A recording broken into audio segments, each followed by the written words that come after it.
Սիրելի հայրենակիցներ, բարև ձեզ, այսօր մեկնարկում է ազգային ժողովի 9-րդ գումարման առաջին նստաշրջանը, ավելի ճիշտ արդեն մեկնարկել է եւ Հայաստանի Հանրապետության Սահմանադրության 158-րդ հոդվածի համաձայն կառավարությունը ազգային ժողովի առաջին նստաշրջանի օրը հանրապետության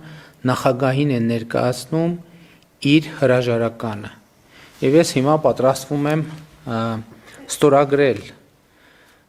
կառավարության հրաժարականը համաձայն Սահմանադրության 158-րդ հոդվածի, որը ուղղված է հանրապետության նախագահին։ Գրությունը հետևյալն է. մեծարգո պարոն նախագահ, հիմք ընդունելով Սահմանադրության 158-րդ հոդվածը, խնդրում եմ ընդունել կառավարության հրաժարականը։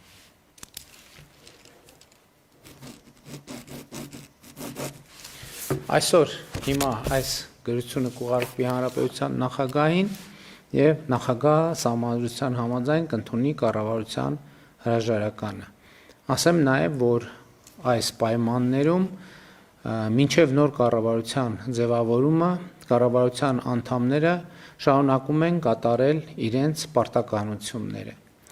Իսկ հաջորդիվ Սահմանադրության 149-րդ հոդվածը ասում է, որ հանրապետության նախագահը նորընտիր ազգային ժողովի լիազորությունների ժամկետը սկսվելուց հետո անհապաղ վարչապետ է նշանակում խորհրդարանական մեծամասնության ներկայացրած թեկնածուին։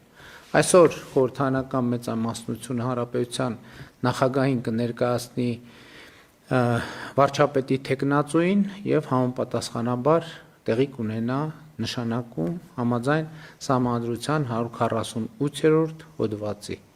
Լավ օր եմ մաղթում բոլորիդ եւ սիրում եմ բոլորիդ։